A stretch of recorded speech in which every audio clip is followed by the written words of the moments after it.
Finally, another piece of history, and there are still a few people around who can tell the story firsthand, but they're really, really old.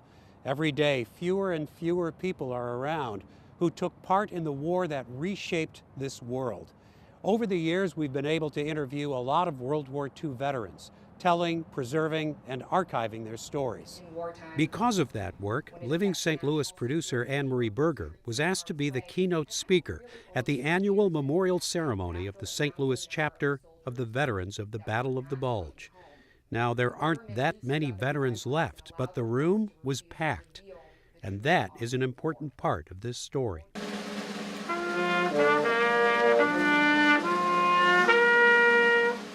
December 16, 2018, marked 74 years since the start of the deadliest battle of World War II, and the occasion was remembered by the St. Louis Gateway chapter of the Veterans of the Battle of the Bulge. We honor our soldiers, men and women buried in unfamiliar soil, as well as those buried here in their homeland. All gave some gave all. The memorial was attended by a dozen or so of those once young men who fought and survived that battle, as well as their families, friends, and grateful Americans. Dave Schrader, whose father was a radio operator for the 7th Armored Division, is chapter president. 25 years ago, a bunch of the fellows organized, and it was a way for them to get together and tell their stories. So many, including my dad, who was in the Battle of the Bulge, just kept it inward. That's not good. And so this gave them a chance to go out and speak, and in the last 25 years we've made over 400 presentations to school groups, church groups, retirement homes about the significance of the Battle of the Bulge. It's very important for history. I don't think we're teaching enough history in our schools. I think they're skipping it, and I think the generation doesn't realize the importance of World War II, really. And I think it's very important to look at history and use that as a basis for the future.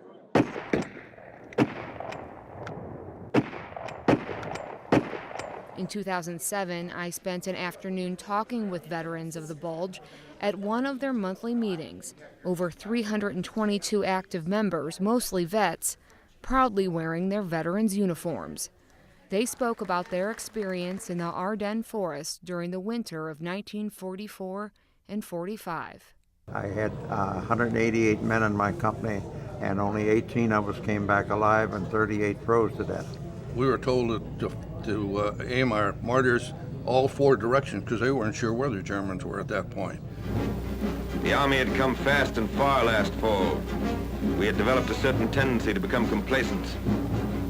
Complacency came to an end in time for the Christmas season. The Battle of the Ardennes, more commonly known as the Battle of the Bulge, began on December 16, 1944. The Allied forces had advanced into Germany at a rapid pace, and the Germans planned to neutralize them by splitting the British and American Allied forces in half. The Germans planned their offensive without using radios to ensure a high level of surprise in this attack. And the battle these young American soldiers were about to face was the furthest thing from their minds. We had no indication of the battle the day before. Well, we were already into Germany. I thought, well, the war is just about over, so I thought we were going to go home. They told us that we would be home by Christmas. The only drawback there was they never told us what Christmas that we would be back. In one day, the enemy smashed through the defenses of the American First Army on a 45-mile front and was biting deep into Luxembourg and Belgium. In 24 hours, the initiative changed hands, and the German army, which had put the word blitzkrieg into all languages, unleashed its desperate offensive.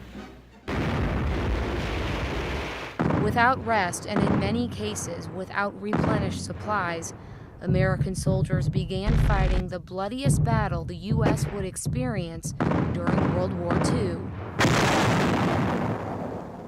We lost a lot of people, but that was a fact of those battles. It was a continuous battle there.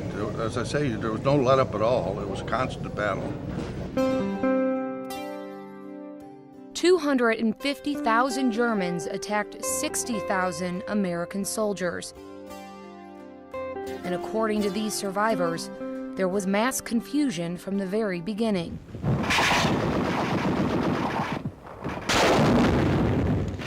I like to describe it in our lectures. The scene was fluid.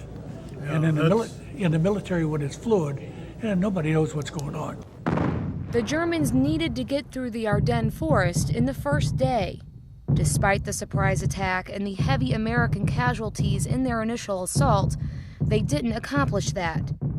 They underestimated the American soldier. They were told how easy it was going to be. Overrun the Americans. They're not fighters or anything. Individual people, small units of 10, 12, 15, and smaller that helped control the roads and like. There was an awful lot of heroics. For the first time, cooks, band members, they ended up fighting just like an infantryman was prepared to do, but they weren't. But they did it to save their life. And they fought fearlessly against the enemy.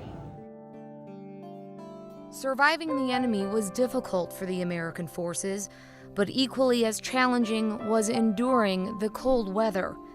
The winter of 1944 and 45 in Germany reached record low temperatures. The weather was even more serious as the enemy was. It was the coldest winter in years in Germany.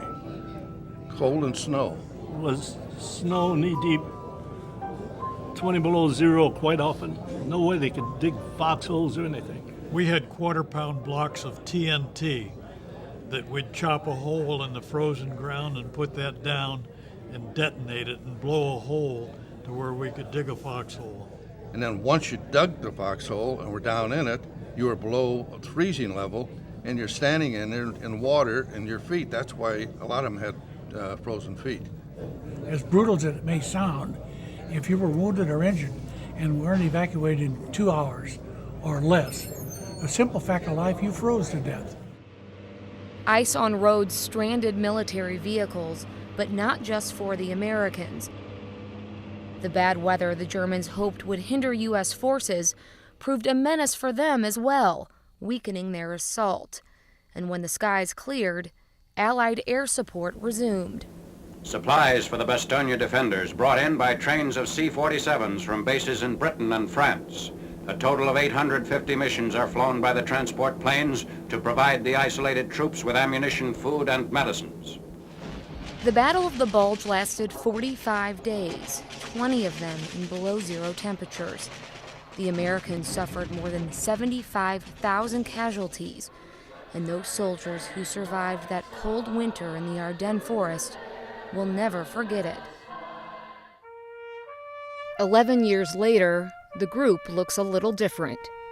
We have what we call associate memberships, and that's what I am. In fact, most of our members are associate members. Most of them had a parent, a dad or an uncle, somebody like that was in the Battle of the Bulge, and that's why they have the interest in learning about it. Schrader says of the 180 members, less than 60 are veterans of the Bulge. Most are well up into their 90s, leaving less than 10 of them active in the chapter. Tried to keep the memories fresh as the young people study. It's been our pleasure. One by one, we drop out of it, but some of us, the good Lord has given us the health and strength to continue on. Is the news good from Russia? Remember the lesson of December. Has another Japanese admiral died? Remember the Ardennes forests. Does it look as though finally we can take it easy? Remember the 78,000 Americans lost in the Christmas holidays.